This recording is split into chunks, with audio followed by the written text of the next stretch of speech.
이제 귀, 청각하고 평형감각 봅시다. 자, 귀에는 두 가지 감각이 있어요. 즉, 소리를 듣는 청각이라고 하는 게 있고요. 그 다음에 몸에 균형을 맞춰주는 평형감각이라고 하는 두 가지가 존재를 하게 되는데, 보면은, 일단은, 우리 귀를 보면 바깥에 뭐가 있어요? 이렇게 귀 바퀴가 있죠. 그래서 요새 이렇게 생긴 엘프귀? 이렇게, 뭐, 요게 유행이라며. 귀 이렇게 세우는 테이프도 있다며. 자, 왜 있는 거야, 도대체? 자, 그래서 바깥에 귓바퀴는요, 소리를 모아요. 이렇게. 그래서 잘 안 들리면 어떻게 돼요? 이렇게 하죠. 이렇게 하면은 소리가 여기를 타고 잘 들어와요. 그래서 잘 들려요. 이렇게 하면. 그 다음에는 귓구멍, 귓바퀴하고 고막 사이를 이어해주는 귓구멍, 웨이도라고 합니다. 그 다음에는 이 크게 바깥귀, 내이, 중이, 내이 이렇게 크게 세 부분으로 구분해줘요. 바깥 부분 웨이, 다음 가운데 부분 중이, 더 안쪽 부분 내이 이렇게 구분해 주는데, 웨이하고 이제 내이의 사이에 있는 뭐가 있습니까? 고막이 있어요. 고막. 그러니까 소리에 의해서 진동하는 아주 얇은 막이 고막이고, 고막은 진짜 얇아서 잘못 여기 이 귓부분에 귓방맹이를 잘못 맞고 나면 고막이 터질 수도 있어요. 이게. 네. 자, 그래서 뻥 이렇게 하면 잘못하면 터지거든요. 네. 그 다음에는 여기는 이제 귀 인두관이라고 해가지고요. 여러분들 왜 높은 산에 올라가거나 아니면 비행기를 타고 올라갈 때나 내려갈 때 귀가 약간 멍멍해지죠. 그런 적 있어요, 없어요? 있죠. 그럼 이게 왜 그러냐면, 이게 사람 안쪽의 압력이랑 바깥쪽의 압력 차이가 나게 되면은, 만약에 비행기를 타고 올라가잖아요. 높은 데로 올라가 버리면은 기압이 어떻게 돼요? 높은 데로 올라가면은 낮아진단 말이에요. 높은 데는 낮아지고 낮은 데는 높아지니까. 그러면 기압이 낮아지면 어떻게 되냐면은, 바깥에는 기압이 낮고 안쪽, 사람 얼굴 안쪽은 기압이 높으니까 고막이 밖으로 빵빵하게 이렇게 부풀어요. 그러면 귀가 멍멍해지고, 잘못하면은 이거 압력차 때문에 고막이 어떻게 돼요?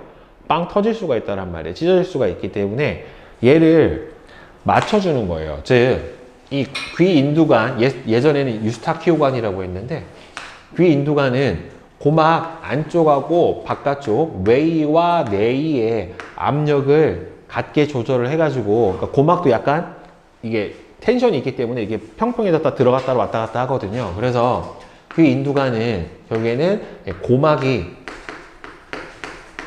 파열되는 것을 막아주는 거예요. 파열되는 것을 방지해 주는 게 바로 귀 인두관에 해당이 되고, 얘는 소리를 듣는 거하고는 관계가 없습니다. 자, 그 다음에 고막에 의해서 최초로 이제 소리가 진동을 하고 나면은 귓속뼈라고 해가지고 고막의 진동을 증폭시킵니다. 예전에는 청속골이라고 해서 배웠는데, 이 귓속뼈 안에는 우리 몸 속에 있는 뼈 중에서 가장 작은 세 가지 뼈가 귓속뼈를 구성을 해요. 모루뼈, 마루뼈, 등자뼈라고 해가지고 세 개 뼈가 있는데 진짜 조그매요. 보면은 이 뼈 세 개가 소리를 증폭시켜주는 역할을 해주고, 그 다음에 여러분들 여기 안에 보면은 이 모처럼 생겨서 돌돌 말려가지고 달팽이처럼 생겼죠. 그렇죠. 그래서 이름이 바로 달팽이관에 해당이 되는데, 달팽이관은 증폭된 소리에 의해서 저 안에가 림프액이라고 하는 액체도 차 있는데, 이 진동을 자극으로 받아들여서 청세포가 존재를 해요. 그러면 저 진동에 의해서 얘가 떨리면서 청세포가 신경이 흥분이 되면 청신경을 따라 대뇌로 어떻게 돼요? 청각세포에서 받아들인 소리 자극, 진동 자극을 뇌로 전달합니다. 그러니까 소리는 어디로? 일단은 귓바퀴 따라 웨이도 들어오고 고막으로 진동하고, 귓속뼈 지난 다음에 달팽이관에 있는 청신경이 흥분을 하면은 청각세포 쪽으로 어떻게 돼요? 자극이 전달이 돼요. 그러니까 선생님이 여기서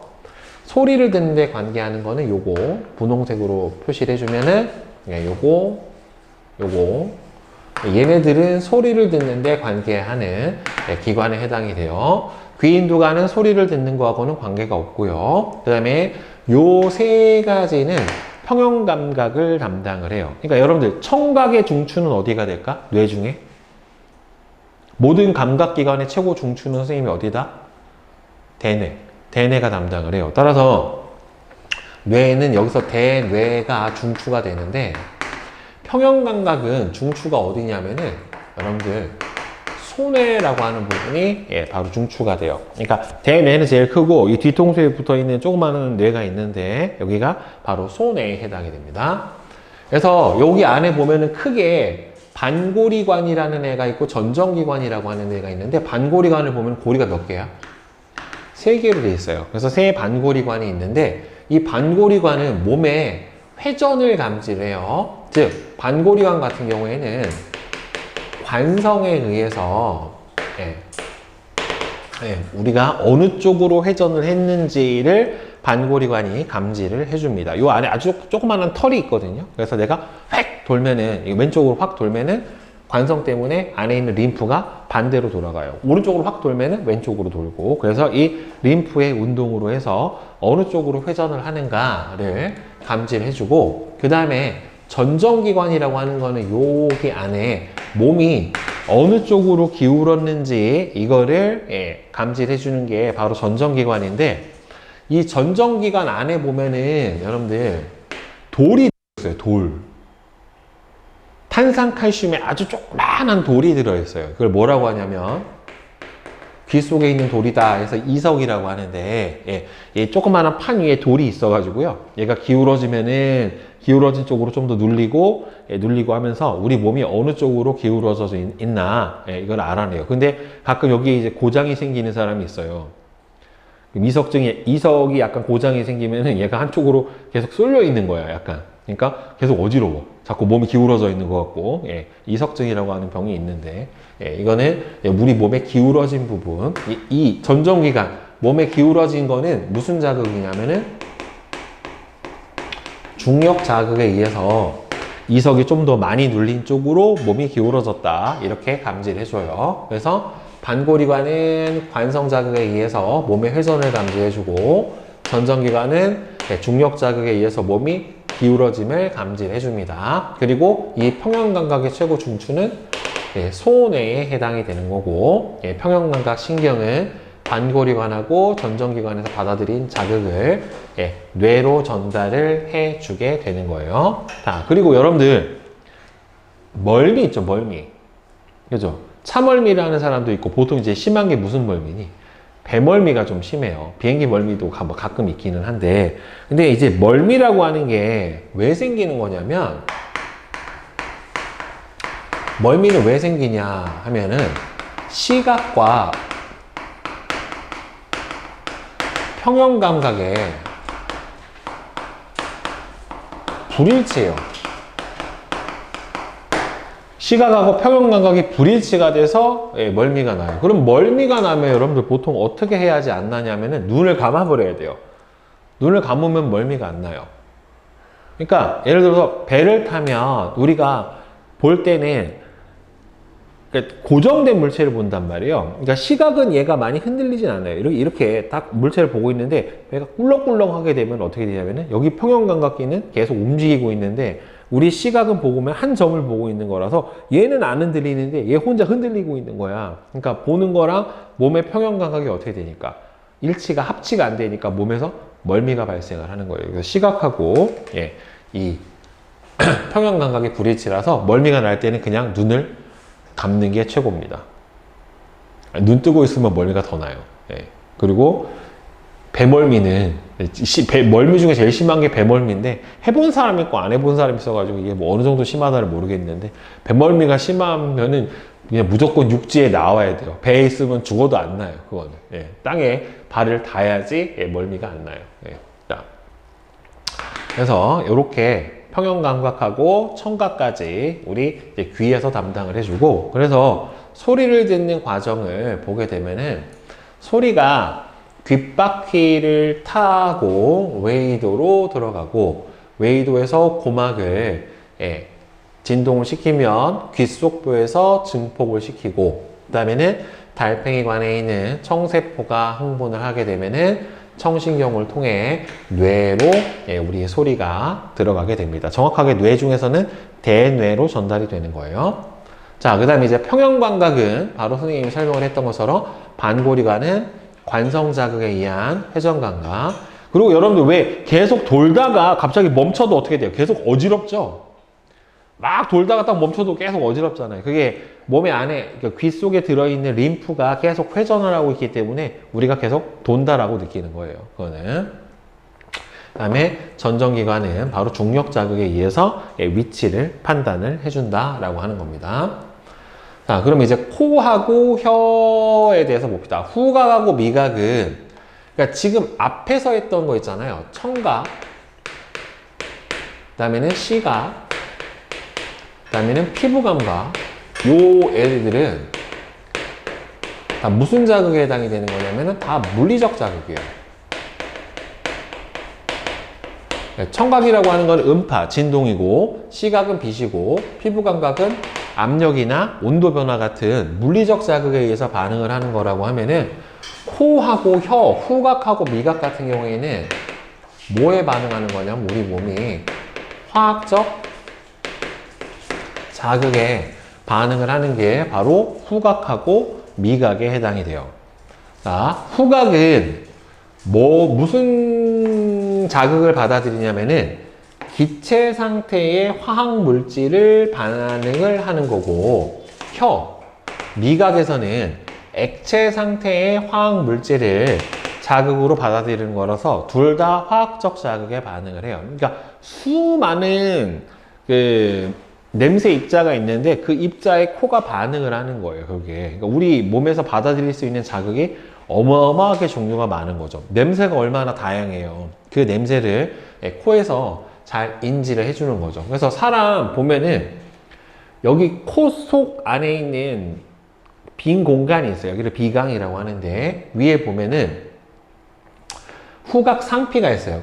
코에서 이제 공기가 지나가는 후각 상피는 점액으로 덮인 후각 세포가 모여있는 세포축이 후각 상피고, 이 점액층에 냄새 입자가 달라붙어.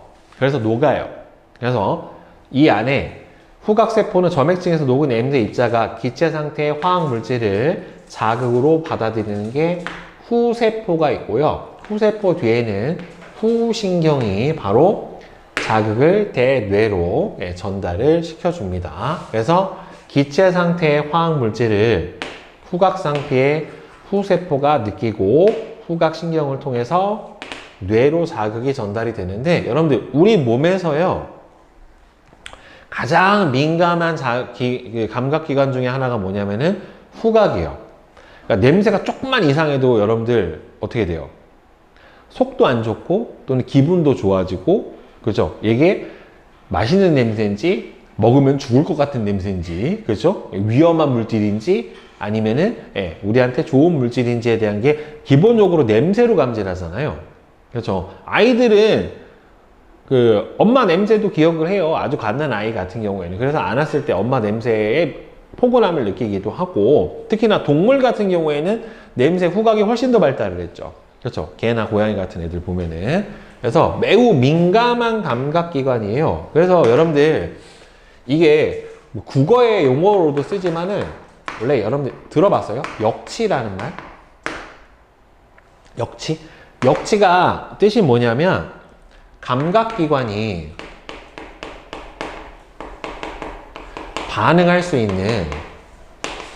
반응하는 최소한의 자극의 세기를 바로 뭐라고 불러줘요? 역치라고 불러줘요. 그러면 여러분들 이 역치가 작을수록 어떻게 되겠어? 역치가 작을수록 더 민감한 감각기관이니까 둔한 감각기관이니까, 감각기관이 반응을 할 수 있는 최소한의 자극의 세기가 작은 애랑 큰 애랑 비교를 해보면 어느 게 더 예민한 감각기관이야? 작은 애겠어? 큰 애겠어?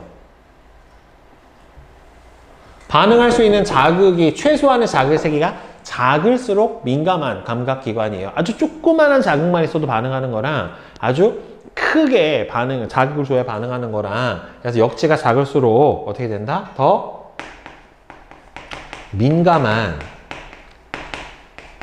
감각기관에 해당이 돼요. 자, 그래서 매우 민감한 감각기관이다. 그러니까 역치값이 제일 작은 감각기관이 어디다? 후각이다 라고 하는 거고, 그 다음에 아주 쉽게 피로해져요. 그러니까 처음에 여러분들 꽃집에 딱 들어가면 꽃냄새 나요. 근데 한참 오래 있으면 잘 안 나요. 왜냐면 코가 지친 거예요. 그러니까 그 냄새에 익숙해지면 잘 몰라요. 그러니까 이게 자기한테서 무슨 냄새가 나는데 처음에 향수 뿌리면 냄새가 나요. 근데 계속 있으면 그 냄새를 잘 못 맡아요. 왜? 코가 피로해지기 때문에 그래요. 그러니까 매우 민감하지만 쉽게 피로해져 가지고 같은 냄새를 계속 맡으면 나중에는 잘 못 느낍니다. 자, 그 다음에 이제 미각은 여러분들 맛은 총 몇 가지예요? 총 단맛, 짠맛, 신맛, 쓴맛, 그리고 제 5의 맛, 제일 좋아하는 감칠맛이라고 하는 맛이 있어요. 단맛, 짠맛, 신맛, 쓴맛, 감칠맛 해서 총 5가지 맛을 우리가 느끼게 되는데, 이 감칠맛이라고 하는 거는 우리나라 사람들이 특히나 대단히 좋아하는 맛 중에 해당이 되고, 감칠맛의 응축체가 있죠. 이렇게 모아놓은 거. 그게 뭐예요?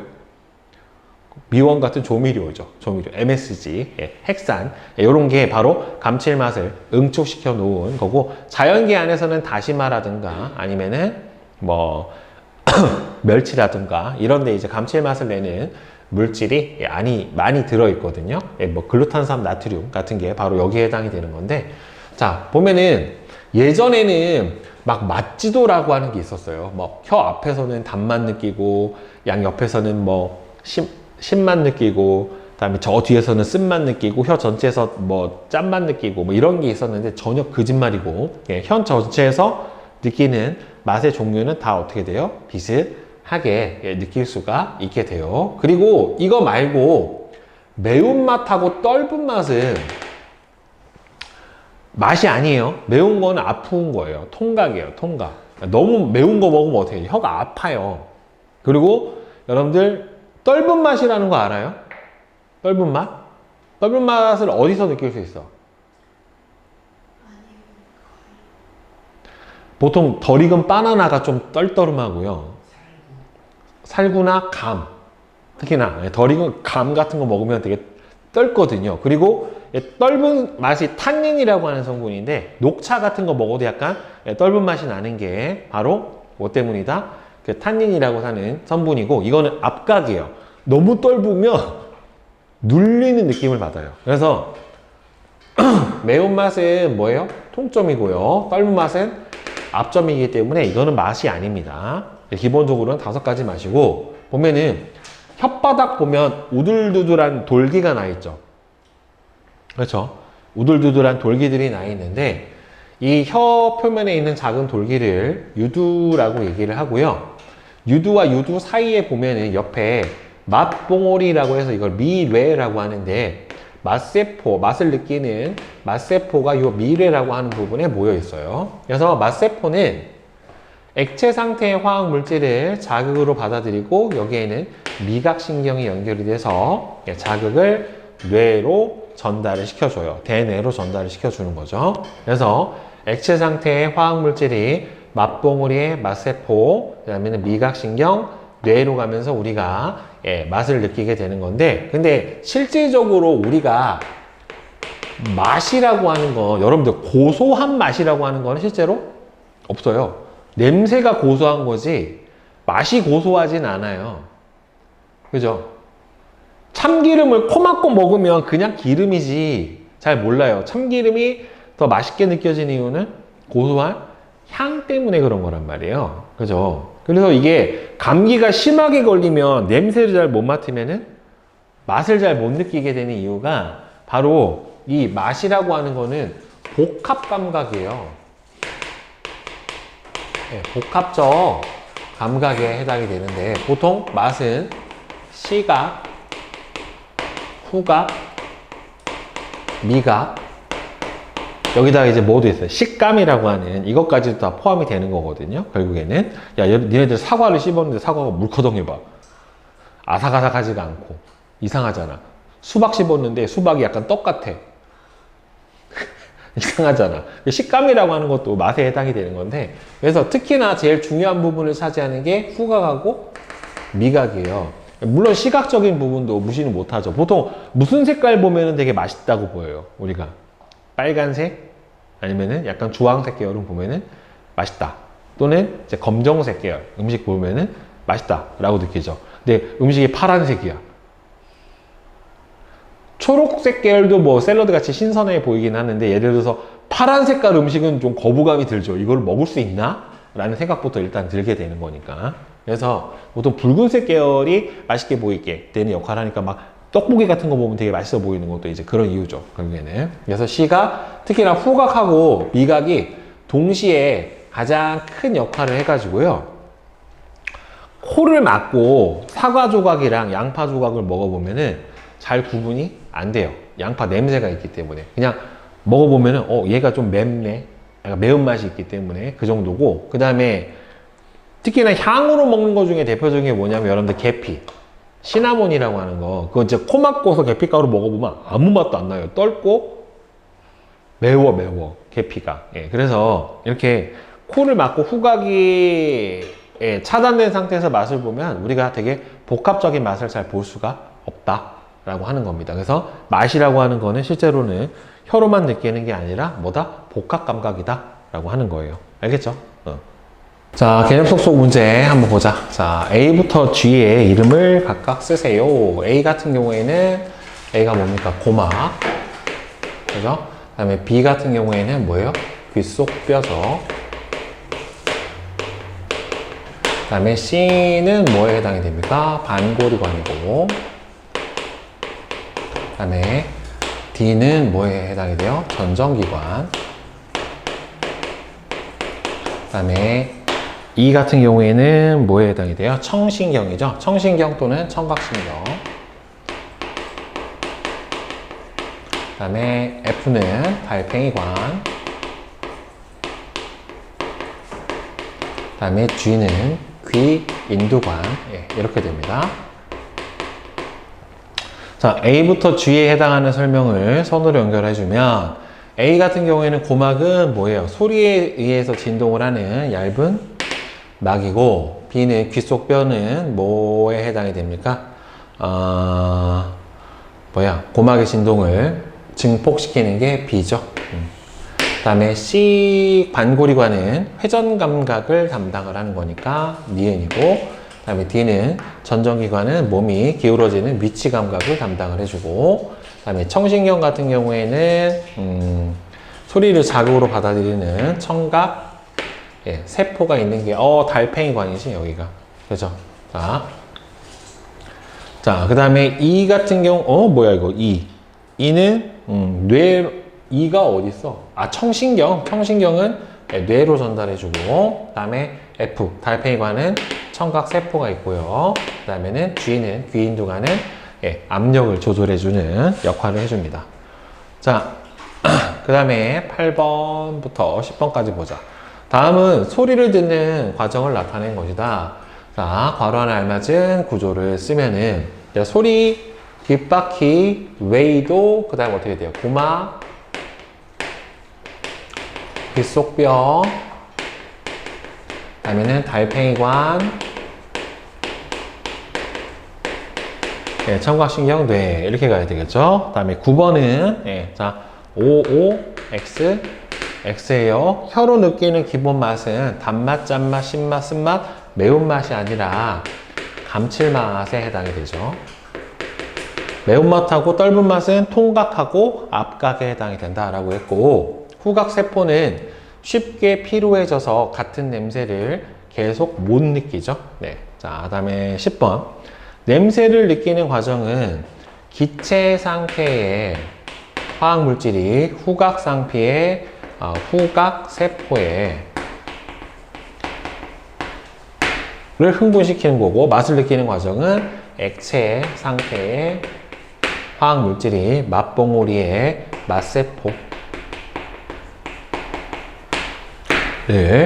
흥분시키고 미각신경을 통해서 뇌로 자극이 전달이 됩니다. 자, 그 다음에 뒤에 피부감각 분포 조사가 아까 선생님이 얘기했던 있죠. 두 점을 느끼는 최소 거리를 보는 건데, 손가락 끝은 아주 짧은 거리, 손등은 좀 더 먼 거리, 손바닥은 그 중간 정도를 느끼게 되는 거니까 감각점의 분포가 이 두 점을 느끼는 거리가 짧을수록 더 많다라고 볼 수가 있겠죠. 따라서 1번은 자 X, X, 5에 해당이 돼요. 피부 감각점은 몸 전체에 고르게 분포되어 있지는 않고요. 가장 예민한 부위는 어디가 돼요? 손끝이죠. 손끝이 가장 예민하고 가장 둔감한 부위가 바로 손등에 해당이 될 거예요. 자, 그러면 손바닥, 손가락 끝, 손등 중에 감각점이 가장 많이 분포한 부위는 바로 두 점을 느끼는 거리가 가장 짧은 손가락 끝에 해당이 될 거고, 이쑤시개가 두 개로 느껴지는 최소 거리랑 감각점의 분포는 이 두 개로 느껴지는 최소 거리가 어떨수록 짧을수록 어떻게 됩니까? 이 감각점의 분포가 더 많다 라고 볼 수가 있겠죠. 자, 그 다음에 뒤로 넘겨서 여기서 잠깐 보면은 눈의 밝기 조절, 그 다음에는 거리 조절, 그 다음에 눈의 이상하고 렌즈를 통한 교정 과정이 나와 있는데, 자, 환하게 불이 켜진 방에 있다가 자려고 불을 껐을 때 그럼 눈은 어떻게 돼요? 그러니까 어두워졌으니까 동공의 크기를 크게 키워야 될 거고, 그러려면은 홍채가 수축을 해야 되겠죠. 그러니까 동공은 커져야 되고 홍채가 수축해야 되죠. 선모체하고 수정체는 원근을 조절하는 거니까 상관이 없는 거고, 홍채의 크기는 변함이 없어요. 홍채 자체가 크고 작아지거는 아니니까. 그래서 2번이 맞죠. 자, 그 다음에 2번. 그림은 사람의 눈의 구조를 나타냈는데, 버스가 점점 가까워지는 모습을 보면은 가까운 물체를 보는 거니까 결국에는 수정체가 어떻게 돼야 돼요? 수정체가 두꺼워지고, 수정체를 두껍게 만들어 주려면은 선모체가 수축을 해야지 되겠죠. 그러니까 선모체는 C는 수축을 해야 되고 수정체가 B는 두꺼워져야 될 거예요. 자, 따라서 C가 수축하면서 B가 두꺼워진다. 그래서 4번이 되겠죠. 자, 그 다음에 눈의 이상을 나타냈어요. 지금 보면은 상이 어디에 맺혔어요? 망막 앞에 맺혔죠. 그러니까 수정체가 정상인 경우보다 더 두꺼워진 상태라서 상을 뒤로 보내줘야 정확하게 맺히니까 이 경우는 뭐에 해당이 됩니까? 근시에 해당이 된다는 말이에요. 따라서 빛을 이렇게 분산시켜서 초점을 더 뒤로 가서 맺혀주게 해주는 오목 렌즈로 교정을 해줘야 되는 근시에 해당이 됩니다. 됐어요?